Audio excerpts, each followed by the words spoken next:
What's going on YouTube? It's your boy FinalK, and today I'm bringing you guys a video on how to team fight as a solo laner. Keep in mind this video is going to be more about the concept of team fighting as a solo laner and general overall things that you should be doing and specific god things. If you want really specific things as far as like positioning in a team fight or decision making and stuff like that into certain gods and stuff, then you're probably gonna have to watch some of my gameplays on my YouTube. I have over 100 gameplays on my YouTube of me doing just team fighting correctly, and you can try and copy that, and then you can watch people like Deathwalker, Solar Troll on Twitch if you really want to learn how to do individual things.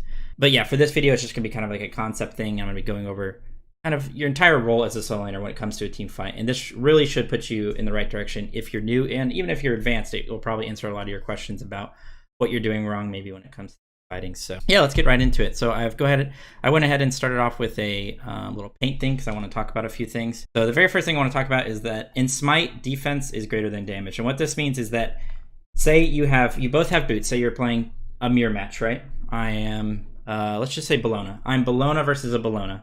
We both have Ninja Tabi, and then our second item, the enemy goes a damage item and I go a defense item. I'm going to outtrade them for this entire power spike that we have, for their damage power spike and my defense power spike.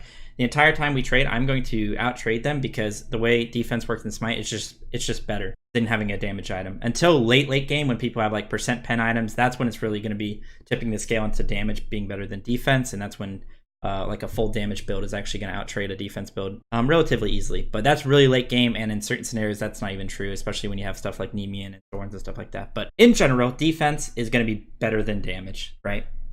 And this is a really important thing when it comes to Smite, because base damage in Smite is really strong. So if you build a lot of defense items and are just super tanky, you're actually going to outtrade a lot of carries who are building full damage, just because you're going to be able to tank so much with your defense, and your base damage and your auto attacks and stuff like that are going to carry you in that 1v1 and that 1v2 or whatever it is. And the reason I want to mention this so much is that this makes diving the backline for frontliners the, I guess, best possible option that they have. That's why diving the backline has been the meta for solo laners for pretty much forever. There's never really been a meta where it's completely peel for your backline. Even last season, when people were playing Guardians and really greedy picks that oftentimes did play with their backline a little bit more, they were still diving at the beginning of the fight. There were still options that you could pick in solo that were diving. There's always been the option to dive really hard, and that's basically been the focal point for solo lane for a very long time. And I kind of want to conceptualize this real quick, and I'm going to do a little drawing for you guys. So the way this is going to work is blue. I'm going to have blue just be a little brush. Is that good? Yeah, okay, cool. So blue is going to be the backline. This is going to be your ADC and your mage. Doesn't matter who's who, right? So these are your two ADCs, or your ADC and your mage right here, the two backliners. And then here are the other two on the enemy team. ADC, mage, on two separate teams, right? And then the red is going to be the front line. So this is like usually support in solo laner. Sometimes your jungler if they're playing frontline, but a lot of times they're diving, so it gets the point across. So I'm just going to draw three red guys. The way a team fight works, I know this is kind of a weird way to do it, but it's going to get the idea across. So the way a team fight works is the two backliners, they're called a backline because they're behind their front line, right?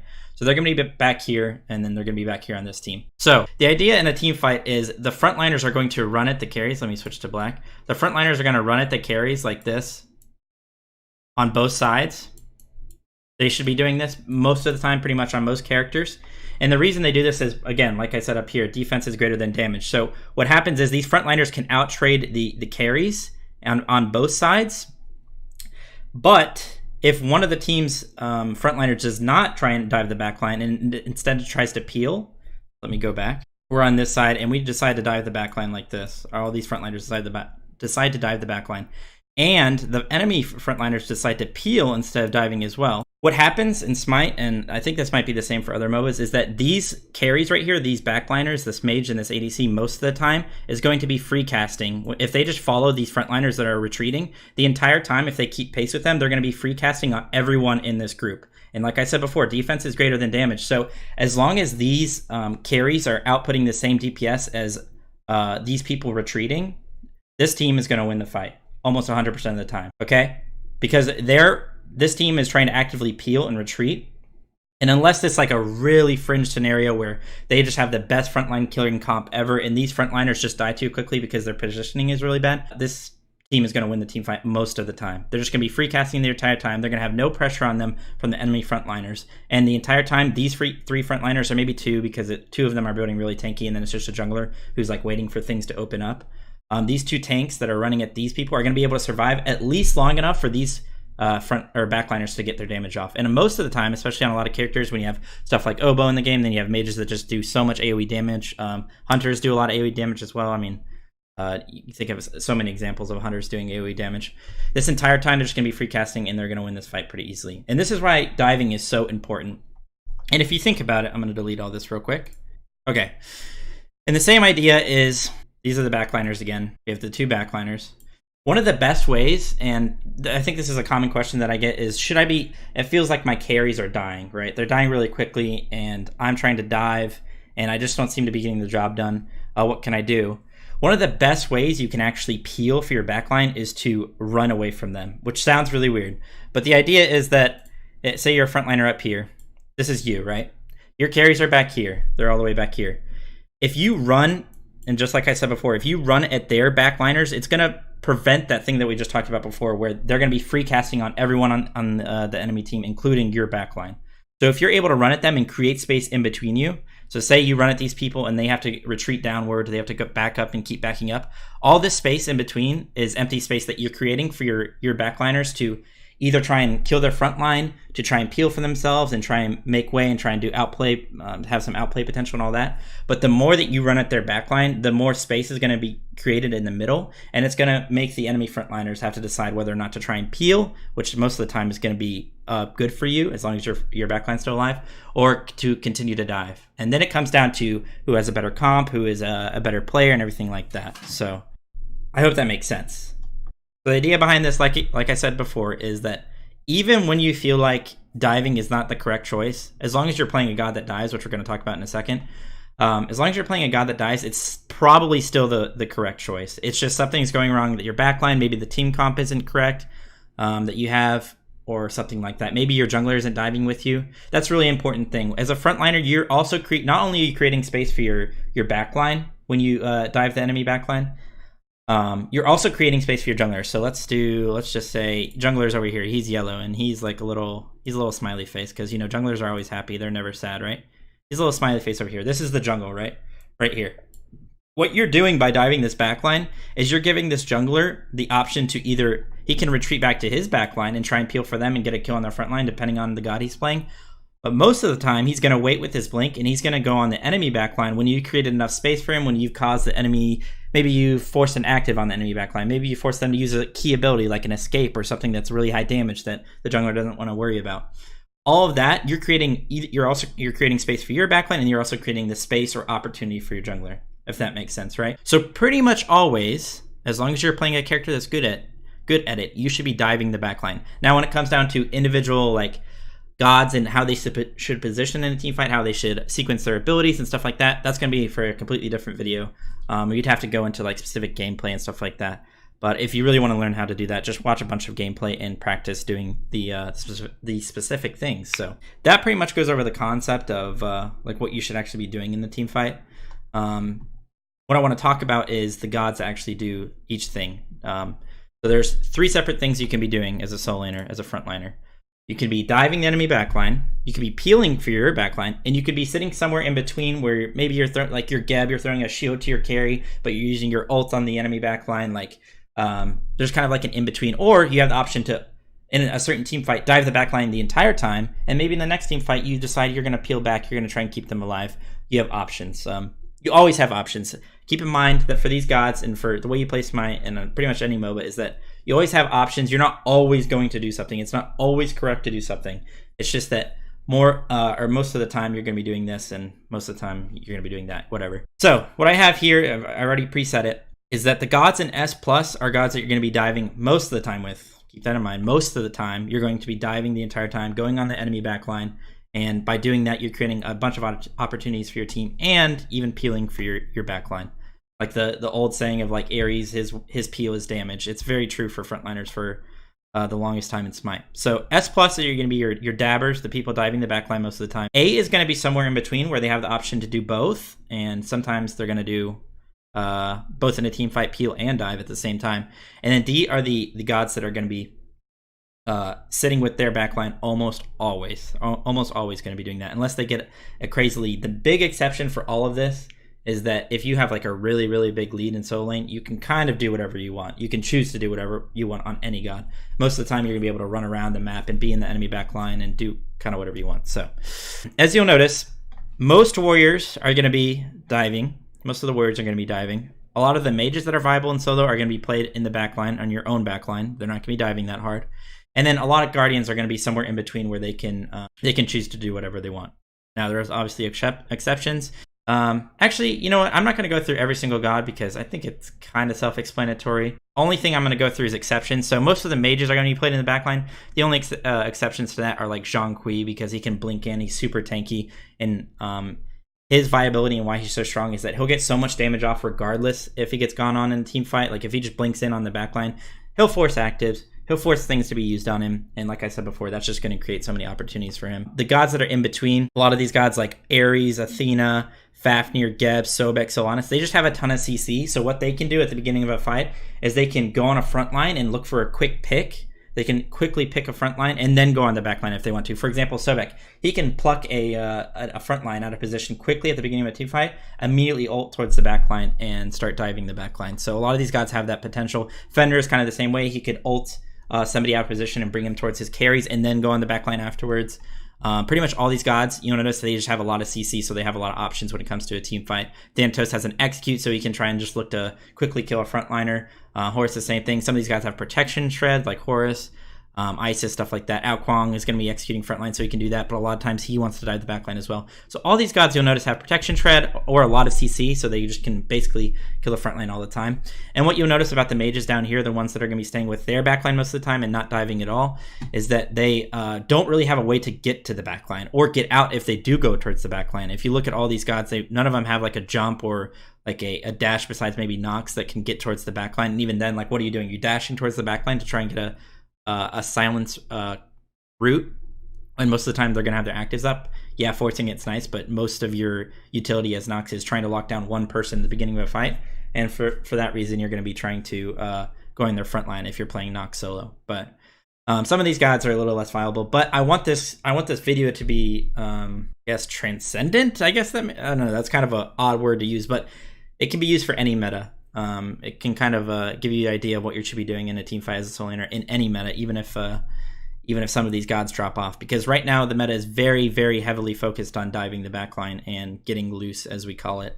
And that's why things like, so I'm gonna bring Set over. That's why things like Set, Thor, Arthur, Vamana, why these gods are so good right now is that these gods can dive the backline super well. I mean, think about Vamana going into his ult, stomping on people, never dying because he has CC immunity, protections, and power. Set, I mean, his ultimate and his all-in potential is insane. Thor, the same way, if he rotates, ults into their backline and starts going on them with his low cooldowns, he's insane. And then King Arthur's King Arthur, right? That's why some of these gods are so good right now. And I'm going to go back to this because I have the map open right here. I'm going to have my silly picture right here. Part of the reason that these gods are so good right now is if you think about all these gods, they can proxy. Let me use, what should I use? I should use red. So all these gods can be sitting in lane, just chilling right here, doing their thing. Then they can all proxy, and what they can do is after they proxy or during the proxy or whenever, if the enemy jungler wants to rotate to them, Thor, he can ult out. Vamana, he can go into his ult and he'll never die to a jungle gank, like literally ever. Set can jump over a wall, or he can try and turn it and all in because he's so good and he has a really good all-in potential. Arthur can turn it as well because of his Glad Shield, all that stuff. They're able to proxy really early on into the game. And what they can do, and you'll notice in this in the SPL, I've done it a lot, you'll see a lot of other good players doing this, is they can rotate to mid and either look for a gank with their escapes because they all have like good escapes or good movement potential. They can look for ganks. They can come behind them after they proxy. They can go towards red buff and fight at red buff, fight at Gold Fury, and because they're doing this, they're coming from the enemy side of the map. That means they should be diving the backline. Try to imagine a scenario where you proxy, come behind the enemy team, and then go on the front line. That just doesn't make sense. You're always going to be going on the back line on these characters. And that's part of the reason they're so good right now, like I said, because the meta is very heavy diving focused. So that's why these guys are so good, is they can get loose really early on in the game. They're really hard to gank, especially when they get that lead. And then they're also just crazy high damage, crazy high safety potential in a team fight. They can dive really hard and still be good. So yeah, these are the basically the gods that are going to be diving, not diving, in somewhere in between, if that makes sense. Now for individual like decision making, again, you're just gonna have to watch like gameplays of these gods or watch certain players and see what they're doing in a fight, and their positioning and all that. But one key thing to keep in mind is that when you're diving, all these characters, some of these characters not so much, but pretty much all of these characters and some of these characters, the main active, you're going to be going second after TP. This may change with a different meta, but for now, the main active you're going to be going is Blink with most of these characters. And the reason for that is that you can Blink on their backline, still have your escape. So for the perfect example of this is Osiris, right? Now, Osiris doesn't have to go Blink every game. But Osiris, what he can do is he can Blink onto the enemy backline and save his ultimate for either an escape, for an all-in, or for anything of that nature. It just opens up so much potential for him to be such a nuisance on the backline. If he's immediately in the middle of the enemy backline without having to use anything, it's just really nice. And that goes for pretty much every god that you see up here. Blink has been really, really OP for the longest time in Smite. It's just a necessary relic. But I think it's also really good in League of Legends. I think they have something called Flash or something. I've never played it, but I think I know that. So yeah, Blink, you're going to be going on pretty much everyone. Now, there is a scenario where TP isn't mandatory. TP is pretty much mandatory right now, especially with the nerf to Talaria and everything. Now, there might be a meta coming up, or in the future, maybe people watching this like a year from now, there's a meta where you don't have to have TP. I can imagine that Blink will still be really good, so the only other active that you're going to be going on these people who are diving is like something like Thorns, something that's just going to help you dive even harder, like Horrific, which lowers their damage and their damage output and keeps them, it lets you stick to them since it slows them. And yeah, that's pretty much it. So now I just like, if you guys have any questions or any very specific things, you can ask real quick for this Q&A. It's the reason I'm doing this on stream live instead of doing it in video format. Oh, and one more thing about Thor set that makes them really powerful, I guess Thor and set specifically, is that both these gods have a really short cooldown escape that allows them to get into the backline without having to go beads. So Set has no CC immunity in his kit, so the fact that he can get beads and still be able to dive the backline because he can just 3 onto people and movement speed them down with slow immunity is really nice. And the same thing goes for Thor. Like, he can literally ult into a team fight, get a ton of damage off with his lightning with his 3 short cooldown 3. He can do a lot of CC because of his stun, 2 stuns rather. And then he can use his hammer to escape, or to keep following people and force their access and stuff like that. So both these guys are really, really good for that reason as well, apart from other than the other reasons. So you like Blink on set more than beads? No, beads usually, Bobby. I think I just couldn't answer that. Like Kuzma without Blink and Thorns doesn't feel sick. Yeah, honestly, Thorns is probably better on him. You're just gonna have to try and get in the backline some other way. It would be really nice to go both, though. Question about proxying. When is it bad to proxy? When you're either behind, when you're playing a character that relies on healing and the enemy jungler like rush anti-heal and he's looking to gank you. When you have no eyes on the map, those are some bad times to proxy. We upload the right video this time? Yes, hopefully, JJax. Even though Blink is really strong, would you consider it balanced? That's a weird thing. I mean, it's bought every game on most frontliners and junglers. So in that sense, it's better than the other relics, and it puts the other relics lower. But I think it's good for the game. I think it's a fun and cool thing to have in the game, so I don't mind it. I think the biggest thing is whether to know when to dive and when not to. Well, that's what I'm trying to say, Asylum. I'm saying most of the time you should be diving, especially in this meta. You should be diving almost always, even when you don't think you should.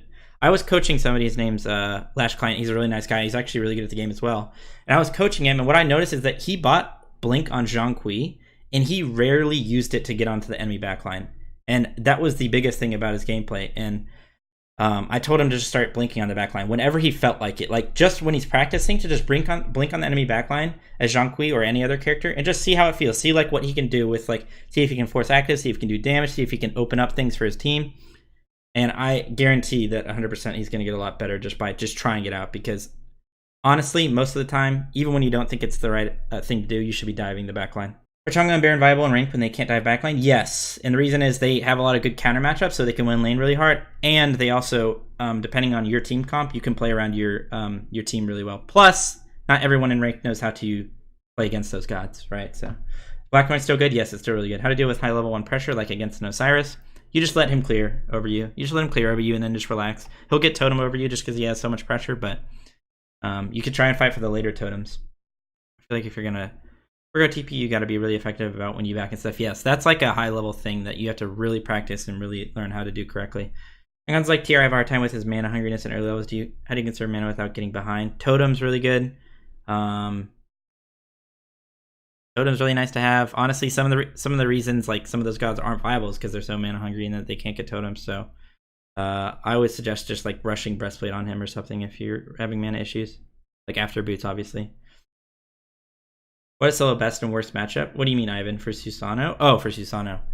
For Susano, I don't know if a specific one. Anything that's super high pressure and that can out-trade him is probably going to put him in a really bad spot. And his best matchups are ones where he can just get a free laning phase, like certain low-pressure Guardians and stuff. Is Relic Dagger still a good pickup even when Blink is really the only active you're using in fights? On solo laners, not exactly. It depends on the god. Like some gods really rely on their Blink to be effective. Like sometimes like Blink Ares ulting. So in those scenarios, maybe, but Relic Dagger is more of a support item. Teleport to go to a ward behind enemy. That works too, yes. That's a really good way to rotate and then go on the backline really easily if you have an upgraded teleport. You do Arachne solo build gameplay? Possibly, Sweeney. Arachne is just kind of not a great god in solo. Is Nemesis better with Golden Blade start or Berserkers? Probably Berserkers. I don't think you need to go Golden Blade on her. You want to be able to fight them, and that won't allow you to fight them. On higher pressure Guardians, do you like Guardians or Warrior's Blessing? Warrior's Blessing, Bobby. Although Guardians isn't like wrong, like it's still nice. You just have to play the little mini game in the early game by not last hitting.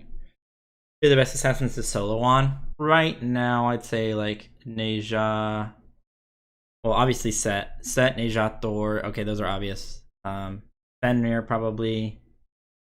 Rat's probably not bad, and Robin's probably not bad. Those are probably your best ones. If I had to go to layer gods like Achilles or Tyr, it's not bad. I just don't like it. You just lose so much power and damage. Tyr and Ares feel good with both, and I can never tell which one to go. It also depends like on their gods. If they have a lot of gods with dot damage, Warrior's Blessing gets a ton of value, Bobby. Like if say they have a dodgy jungle, then it's like okay, go Warrior's Blessing because Warrior's Blessing completely counters that.